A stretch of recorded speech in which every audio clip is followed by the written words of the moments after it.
పేద కుటుంబం నుండి ఒక వ్యక్తి తన బాధని తనకు వచ్చిన భాషలోనే చెప్పుకుంటాడు. ఇప్పుడు కోర్టుకు వెళ్ళిపోయి నేను ఇంగ్లీష్ లో మాట్లాడాలి అని అంటే రాంది ఎలా మాట్లాడతారు? అవునా కదా? అక్కడికి వెళ్ళిన తర్వాత జడ్జి గారు అయినా సరే, అమ్మా నువ్వు తప్పు చేసావా, తప్పు చేయలేదా, తప్పు చేయకపోతే ఎందుకు ఈరోజు ఇక్కడ నిల్చుంటావు అని అడుగుతారు. అంతేగాని ఏమంటారు, ఇలా అయితే మీరు ఇంగ్లీష్ లో మాట్లాడండి, హిందీలో మాట్లాడండి, కంఫర్టబుల్ లాంగ్వేజ్ లో మాట్లాడే హక్కు మనకు ఉంది. మనం బతుకుతుంది అసలు మన మాతృభాష తెలుగు. అలా ఏమంటారు ఇంగ్లీష్ లో రాసి పంపించడం అనేది కొంచెం నాకు ఈరోజు షాకింగ్ ఉంది. అది ఓకే తిరిగే వచ్చింది. మా వాళ్ళు కూడా అదే అన్నారు, సుప్రీంకోర్టు లెటర్ పెట్టాను అన్నారు. అంటే తెలుగులో పెట్టడం వల్ల అది రిటర్న్ వచ్చేసింది, వాళ్ళు ఇంగ్లీష్ లో పంపించమంటున్నారు.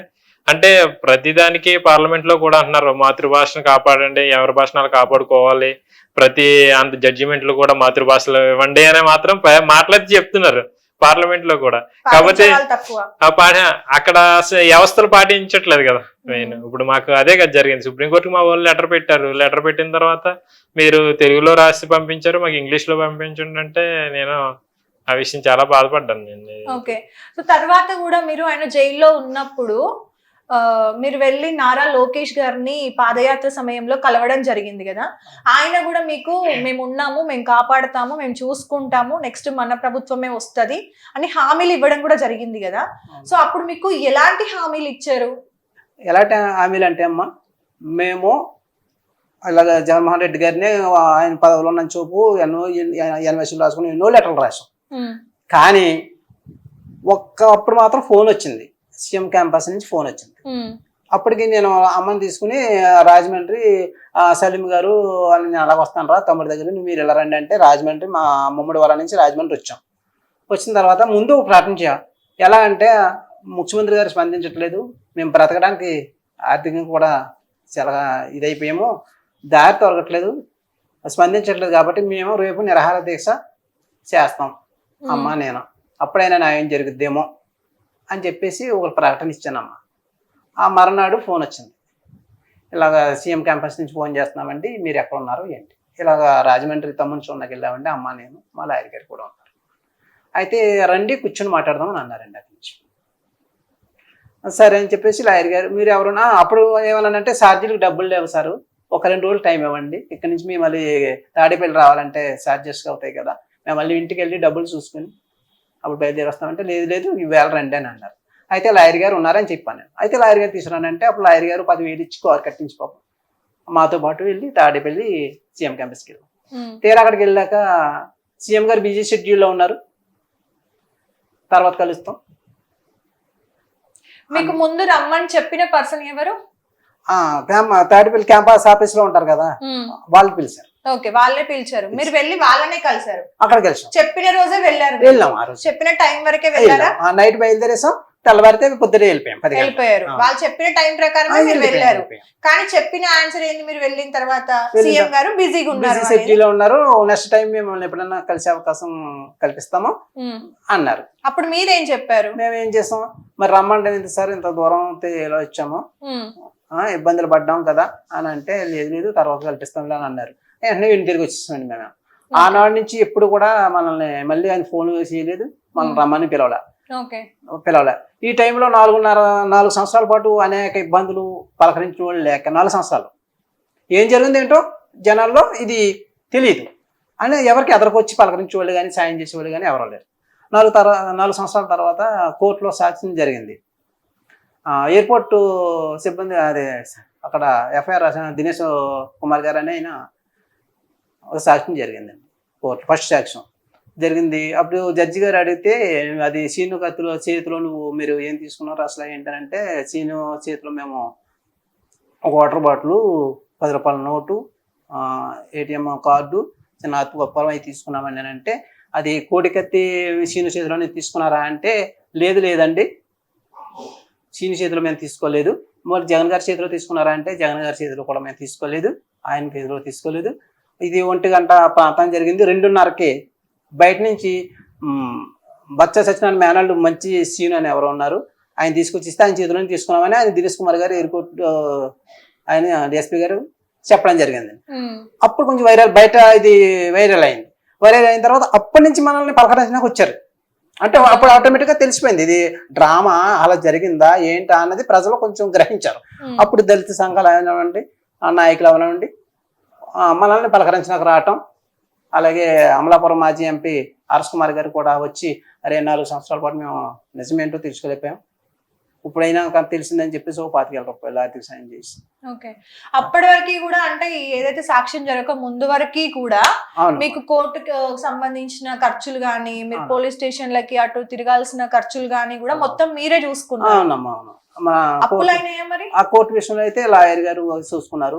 ఈ లోపల మరి మన ఇంట్లో కార్యక్రమాలు, వీడు బయటకు వెళ్ళక ముందు ఎయిర్పోర్ట్ లో జాబ్కి వెళ్ళక ముందు మనకు పూరి కూర్చుండేదమ్మా. ప్రతి ఏటా కూలిపోయేది అది వర్షాలకి. భయంకరం, పెద్ద ఫ్యామిలీ మంచాలేసి పడుకునే వాళ్ళం. పెద్ద పెద్ద వర్షాలు వస్తే కూలిపోయి ఈ ఫ్యామిలీ ఎప్పుడే ప్రమాదానికి గురైపోతుంది అని చెప్పేసి వీడు ఎయిర్పోర్ట్ పనికి వెళ్ళే ముందు అన్న నువ్వు ఈఎంఐలు అయ్యి ప్రైవేట్గా తీసి మనకి ఇల్లు మొదలుపెట్టు అన్నాడు. అప్పుడు నేను కొన్ని ఈఎంఐలు అప్పులు చేసి ఇల్లు మొదలుపెట్టా. ఫౌండేషన్ వేసాను, అంతే వీడు జైలు పాలైపోయాడు. ప్రతి నెల 20,000 పంపిస్తాయి వీడు, సీట్లు అవి తీసుకొని నేను పంపించేస్తాను అన్నాడు. 3 నెలలు మాత్రమే పంపాడమ్మా, 18 సీట్లు చెప్పిన ఆ సీట్లు కట్ట. అంతే ఈ లోగల్లో మనోడు జైలు పాలైపోయాడు. సంపాదించి కుటుంబాన్ని పోషించేవాడిని జైలు పెట్టేశారు. ఇంకా మన పరిస్థితి అమ్మ ఉపాధి పదానికి వెళ్ళాలి, నేను చూస్తే కూలి పనికి వెళ్ళాలి, కుటుంబం నడాలి, ఇల్లు ఏం కడతాం. అలాగా కొన్ని రుణాలు చేసి అలా ఏదో ఇల్లు నిలబెట్టా. ఆ ఇల్లు నిలబెట్టడం వల్ల ఇవాళ అవి చిన్న అప్పులే పెద్ద అప్పులుగా పెరిగిపోయి ఆ రోజు నుంచి ఈ రోజు ఆర్థికంగా చాలా ఇబ్బంది. ఎంత వరకు ఉండొచ్చు మీరు? 20 లక్షలు ఉందమ్మా. 20 లక్షలు మాత్రమే. నేను చేసేది 15-12 లక్షలు మాత్రమే చేశాను వడ్డీలు. అయితే ఒకటి అది పెద్ద స్థాయిలో కూడా ఇవ్వలే. ఆ డ్వాక్రాలు తీసుకున్న మహిళలు అయ్యి మన మీద నమ్మకం చెప్పిన ఏదో ఫ్యామిలీ మంచిది, ₹1 వేస్తే పాలేసి ఇస్తారని చెప్పేసి మనకన్నా పూర్ ఫ్యామిలీ వాళ్ళు డ్వాక్రాలు తీసుకుని అయ్యో ఇల్లు కట్టుకుంటున్నారు పాపం, ఏదో నిలబెట్టుకుంటారని అలా సాయం చేసిన వాళ్ళమ్మా. వాళ్ళకి ఇప్పటికీ నేను ఇవ్వలేకపోయాను పాపం. ఆయన మన పరిస్థితిని బట్టి పాపం వాళ్ళు కూడా అర్థం చేసుకున్నా, వాళ్ళు పేదవాళ్ళే, ఇబ్బందులు పడుతున్నా, అనేక బాధలు పడుతున్నాం. ఆ సమయంలో ఇంకా మాకు ఒక థాట్ వచ్చిందమ్మా. ఎలా అంటే ఇంకా ఎలాగెవరు ఎదురుగాడలే మనం సాయం చేయడానికి. అంతవరకు కూడా మేము ప్రభుత్వానికి ప్రతిపక్షంలో చంద్రబాబు నాయుడు గారు మన తెలుగుదేశం పార్టీని కూడా మేము అనుసరించలే. తర్వాత పాదయాత్రలకు వచ్చేటప్పుడు లోకేష్ గారు ఫస్ట్ కొండ లోకేష్ గారు కాకినాడ ఉప్పాళ్ళలో యువగలమని సభలు పెట్టి చెప్పేవారు. ఆయన యువగలంలో దళిత గలమని పెట్టారమ్మా అక్కడ ఉప్పాళ్ళలో. ఓహో దళిత గలమని పెట్టారు కదా, దళితులకి న్యాయం చేస్తారు కంపల్సరీ, ఈయన మనం ఫ్యామిలీలు కలాల అని చెప్పేసి మేము అక్కడ ఒక ఆయన ఉంటే ఆయన ద్వారా మేము డాక్టర్ బుచ్చిరాజు గారు అప్పటికి ఎమ్మెల్యే గారు కాదు, ఆయన ఏదో ప్రోత్సహించారు. ఒక ఆయన తీసుకుని వెళ్ళాడు, పిలిచారు, వెళ్ళాం, పిలిచిన తర్వాత నా గోడు వినిపించుకున్నామండి. వినిపించుకుంటే లోకేష్ గారు అన్నారు లేదు మనం ఒక 6 నెలల తర్వాత మనం అధికారంలోకి వచ్చేస్తున్నాం, వస్తుండగానే మీ ఫ్యామిలీకి మేము అన్ని విధాలా సహాయపడతాం, మీ ఇంట్లో ఒక ఉద్యోగం ఇచ్చి ఆర్థికంగా సహాయపడతాం, మీ కుటుంబాన్ని అన్ని విధాలా. గవర్నమెంట్ ఉద్యోగం కదా సార్ అమ్మ, అంటే మరి కోర్టు కేసు ఉండదు, గవర్నమెంట్ ఉద్యోగం రాలేదుగా, ఇది అవుట్ సోర్సింగ్ ఉద్యోగం అయితే బతకడం కోసం కుటుంబం, ఇంకా ఒక తమ్ముడు ఉన్నాడు కదా అని చెప్పి హామీ ఇచ్చారమ్మా. ఆ తర్వాత కూడా అంబాజీపేటలో ముఖ్యమంత్రి గారు పాదయాత్రకు వచ్చారు, నారా చంద్రబాబు నాయుడు గారు. ఆయన కూడా ఫ్యామిలీ వెళ్ళి కలిసాం. అప్పుడు సీన్ బయటకు వచ్చాడు. లోకేష్ గారిని కలిసినప్పుడు అయితే సీన్ బయటకు రాలా తమ్ముడు. తర్వాత బయటకు వచ్చి తమ్ముడు తీసుకుని అమ్మ నాన్న ఎంత లేకపోయినా ఆనందం కదా, చంద్రబాబు నాయుడు గారి పెద్ద ఆయన కలాలి అని త్రాపతాయం కదా, వెళ్ళాం. బాబు గారు కూడా అన్నారు లేదు మీరు అలా ఉండండి చాలు, నేను అధికారంలోకి వస్తున్నాను, మిమ్మల్ని అన్ని విధాలా చూస్తాను అని అన్నారు. హామీ ఇచ్చారు. తర్వాత కూడా ఆ ఆనందం మనం తట్టుకోవాలి, అయ్యో మనకు సపోర్టింగ్ దొరికింది. తమ్ముడు రావడానికి కూడా కారణం అదే ప్రజానీకం, అదే ప్రతిపక్ష పార్టీలు అన్ని సహాయపడ్డాయి. ఇప్పుడు చంద్రబాబు నాయుడు గారు ఎలా మాట ఇచ్చారు, అధికారంలోకి వస్తాను అంటున్నారు అన్న సంతోషంతో మన నియోజకవర్గం ఎమ్మెల్యే గారు డాక్టర్ బుచ్చిరాజు గారు అయ్యంలో అమ్మ నేను వీడు జాయిన్ అవ్వలేదు కానీ పార్టీలో కూడా జాయిన్ అయ్యామమ్మా. ఎగ్జాక్ట్లీ ఇప్పుడు అందరికి కూడా ఇదే క్వశ్చన్ అన్నమాట. ఎలాగో ఇప్పుడు మీరు అదే పాయింట్ చెప్పారు కాబట్టి, మీరు జగన్ గారికి వీర అభిమాని అయ్యుండి నేను ఇలా చేయలేదు అని చెప్పి ప్రూవ్ చేసుకోవడమో ఏదో ఒకటి చేయాల్సింది, మీరు వెళ్ళి ఆపోజిట్ పార్టీలో టీడీపీలో జాయిన్ అవ్వడం ఎందుకు జరిగింది, ఎవరైనా ఫోర్స్ చేశారా ఏంటి అనేది చాలా బయటకు వచ్చాయి కదా. అవును, ఫోర్స్ అంటే ఏమిది లేదమ్మా. జగన్మోహన్ రెడ్డి గారు అంటే ఆయనకి అధికారం ఉంది, డబ్బు ఉంది, అన్నీ ఉన్నాయి. ఒక సామాన్యమైన కుటుంబం ఒక కోర్టుకి వెళ్ళాలన్నా ఎక్కడికి వైద్యులకు వెళ్ళాలన్నా డబ్బు లేని పరిస్థితి. మనకి న్యాయం చేయాలంటే ఆయన కోర్టుకు వచ్చి సాక్ష్యం చెప్పరు. మనం ఏదైనా పిటిషన్ అయితే ఆయన హైకోర్టులో పిటిషన్ వేస్తారు, నాకు లోతైన దర్యాప్తు కావాలని. మనం అక్కడ ఎదుర్కోవడానికి పెద్ద కోర్టుకు వెళ్ళాలని లక్షలు కావాలి, మన దగ్గర లక్షలు లేవు, డబ్బు లేని పరిస్థితుల్లో ఎవరో మనకు సహాయం కావాలి అని మేము ఇలా ప్రభుత్వాన్ని మేము కోరుకున్నామండి. మీరు సహాయం చేయండి, ఇలా దళిత కుటుంబం పేద కుటుంబం ఇబ్బంది పడుతున్నాము, మీ సహాయం సపోర్ట్ ఉంటే మేము కొద్ది తేరుకుంటామయ్యా అని అంటే సరే అని మాట ఇచ్చారు. ఆ మాట ప్రకారంగా మేము టీడీపీలో జాయిన్ జరిగింది. ఆ టీడీపీ వరకు కూడా మనకు హామీ ఇచ్చారు. మరి ఇప్పుడు అధికారంలోకి వచ్చి 9 నెలలు అయింది కదా, సో మీకు ఇచ్చిన హామీల ప్రకారం ఏమైనా సహాయం మీకు అందిందా ఈ కేసులో? ప్రస్తుతానికి అయితే సహాయం ఏమి అందలేదమ్మా. ఇప్పుడు మొన్న రీసెంట్గా 2 వారాల క్రితం మంగళగిరి టీడీపీ కార్యాలయానికి వెళ్ళిన తర్వాత అప్పుడు అసెంబ్లీ నడుస్తున్నాయి అని చెప్పేసి నడుతున్నప్పుడు కలవడానికి కుదరదు అని చెప్పేసి వరల రామయ్య గారు అక్కడ పార్టీ కార్యాలయం ఆయనపై చూసి ఆయన నెక్స్ట్ శనివారం మిమ్మల్ని చంద్రబాబు నాయుడు గారు పిలిపిస్తాను, న్యాయం చేస్తారు అని చెప్పారు. అప్పుడే 2వ వారం అయింది, 3వ వారంలో ఎంటర్ అయింది. మనకు కబురు రాలేదు, ఫోన్ రాలేదమ్మా. మేము చెప్పవలసింది ఒకటే, అయ్యా ఇప్పటికైనా మా పరిస్థితి అర్థం చేసుకుని పవన్ కళ్యాణ్ మన గౌరవనీయులైన ముఖ్యమంత్రి గారు చంద్రబాబు నాయుడు గారు, అలాగే డిప్యూటీ సీఎం గారు పవన్ కళ్యాణ్ గారు, లోకేష్ బాబు గారు మాకు కూడా అర్థం చేసుకుని మాకు న్యాయం చేస్తారని మేము మనస్ఫూర్తిగా కోరుకుంటున్నామండి. ఇంతకు ముందు కూడా అంటే ఎలక్షన్స్ ముందు కూడా 2-3 సార్లు చంద్రబాబు నాయుడు గారు అయి ఉండొచ్చు, లోకేష్ గారు అయి ఉండొచ్చు, పవన్ కళ్యాణ్ గారు అయి ఉండొచ్చు, కోడికత్తి సీను అనే కేసు గురించి అంటే ఈ విషయం గురించి మాట్లాడడం జరిగింది కొన్ని మీటింగ్స్ లో. అవునా, మేము న్యాయం చేస్తాము, తనకు అన్యాయం జరిగింది, ఆ కుటుంబాన్ని మేము ఆదుకుంటాము అన్నట్టుగా కూడా కొన్ని మీటింగ్స్ లో చెప్పడం జరిగింది. సో చెప్పినట్టుగానే ఇప్పుడు వాళ్ళ అధికారంలోకి వచ్చారు కాబట్టి మేబీ అంటే ఈ 9 నెలలు కాస్త పోయిన గవర్నమెంట్ ఏవేవైతే చేసిందో అవన్నీ కూడా చేంజెస్ మళ్ళీ తీసుకువస్తున్నారు కాబట్టి మేబీ కొంచెం వెయిట్ చేస్తే 1 ఇయర్ లోపు ఏమైనా జరుగుతుందేమో. మీకైతే ఆ థాట్ ఉంది కదా, జరుగుతుంది న్యాయం? థాట్ ఉందమ్మా. గవర్నమెంట్ తలుచుకుంటే ఎంత తల్లి మా సమస్య, ఒక క్షణం కాదు. ఎందుకంటే 5 సంవత్సరాలు అనేక ఇబ్బందులు పడి రోడ్లను పడి తిరిగాం, అప్పుడు కటిక జీవితాన్ని గడిపాం. ఇప్పుడు మా కూటమి ప్రభుత్వం వచ్చిన తర్వాత అదే జీవితాన్ని గడుపుతున్నాం. అంత దయించి చంద్రబాబు నాయుడు గారు గవర్నీల ముఖ్యమంత్రి గారు అర్థం చేసుకుని మా బాధ మా కుటుంబాన్ని ఇవాళ ఈ రోడ్ల మీద తిరుగుతున్నామంటే గ్రహించి మాకు న్యాయం చేస్తారని ఈ గవర్నమెంట్ మేము ఎదురు చూస్తున్నామండి. అంటే ఇంకా ఇదే అనుకోవాలి, పోయిన పరువుని ఎలాగో తీసుకొచ్చుకోలేము కానీ అట్లీస్ట్ మనిషిని కాపాడుకోవాలిగా. చూస్తూ మనిషిని అయితే వదులుకోలేం కదా. మనిషిని కాపాడుకొని ఈ కేసు నుండి బయటకు వస్తే గానీ ఆయనకు ఉద్యోగం రాదు, పెళ్లి చేసుకోవడానికి ఎవరైనా ముందుకు వస్తారు, ఆయనకంటూ మళ్ళీ జీవితం అనేది స్టార్ట్ అవుతుంది. అంతకు మించి ఇంకొక అన్నగా మీరు ఆశించేది కూడా ఏమీ ఉండదు. అంతే కదమ్మా. మరి ఏదో తమ్ముడిని ఏదో విధంగా మనం బయటకు తీసుకురావాలి, మన కూటమి ప్రభుత్వాన్ని అదే కోరుతున్నాను తల్లి. ఆ టైంలో మీరు నిరాహార దీక్ష కూడా చేయడం జరిగింది కదా, అక్కడ ఆయన జైల్లో మీరు బయట ఉండి కూడా నిరాహార దీక్ష చేయడం జరిగింది కదా.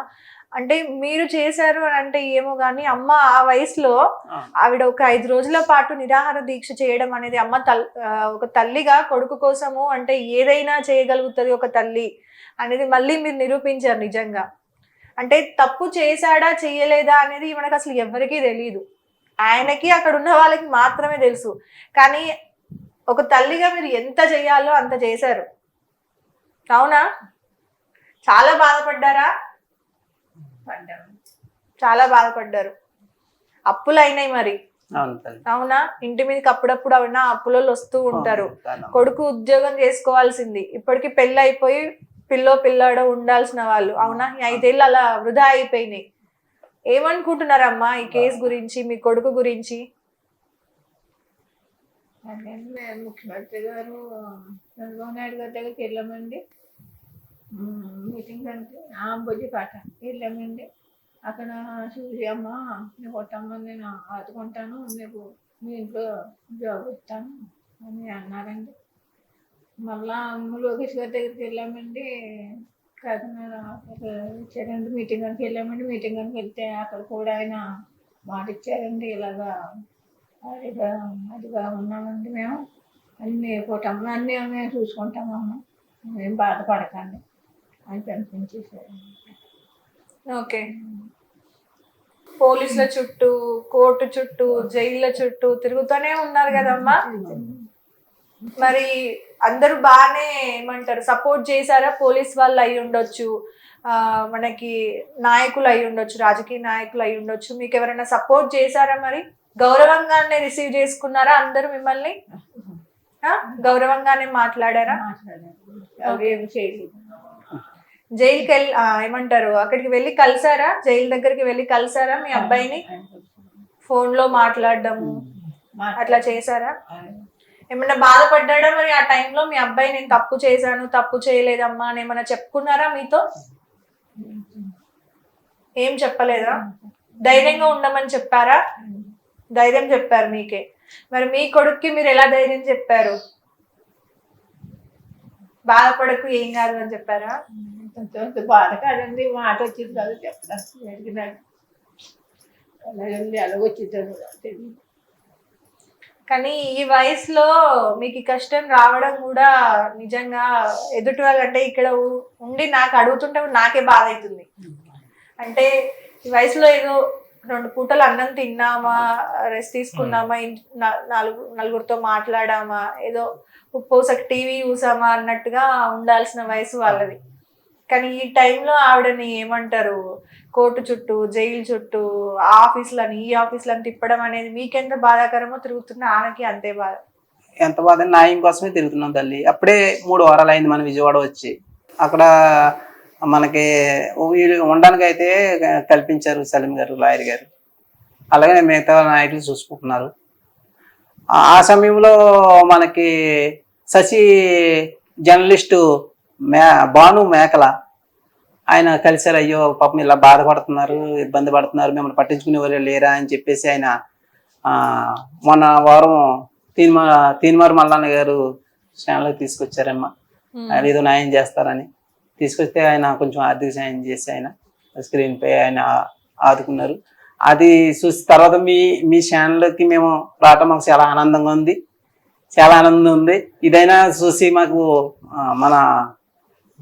మన ప్రభుత్వం స్పందించి మాకు న్యాయం చేస్తుందని చాలా అంటే సార్ ఇలాంటి కేసు ఒకటి వచ్చిన తర్వాత కొన్నిసార్లు థ్రెట్టింగ్ కాల్స్ కూడా వస్తూ ఉంటాయి, చంపేస్తామనో లేదంటే బెదిరింపుల కాల్స్ అంటాం కదా. అట్లా ఆయన జైల్లో ఉన్నప్పుడు మీకేమన్నా బెదిరింపులు కాల్స్ కానీ లేదంటే ఇంకేదన్నా జరగడం కానీ, దాడులు కానీ, ఇంటి మీదకి ఎవరైనా జనాలు అయి ఉండొచ్చు, ఆయన అభిమానులు ఎవరైనా సరే ఇలా జరిగిందని తెలిసిన తర్వాత ఇంటి మీదకి వచ్చి దాడులు చేసే కొన్ని సిచ్యువేషన్స్ కూడా జరుగుతూ ఉంటాయి. అట్లా ఏమన్నా జరిగినాయా మీ విషయంలో? మన విషయంలో అటువంటి ఏం జరగలేదు కానమ్మా. ఫస్ట్ మన సర్వే చేయడానికి ఎయిర్పోర్ట్ నుంచి షిఫ్ట్ వస్తారు కదా, వాళ్ళు సర్వే చేసినప్పుడు మన నియోజకవర్గంలో అంతా కూడా నన్ను అడిగేవారు, సుబ్బరాజు మీ ఫ్యామిలీ గురించి, మీ గురించి మొత్తం అంతా మంచి వాళ్ళు, మంచి కష్టపడి బతికే కుటుంబం అండి, అది మంచి ఫ్యామిలీ అని చెప్పారు. కానీ మీ తమ్ముడు ఎలా ఎందుకు చేయడంటావు అని క్వశ్చన్ వేసేవారు. అంతే కదా. ఇప్పుడు నేను కూడా అదే అడుగుతాను కదా.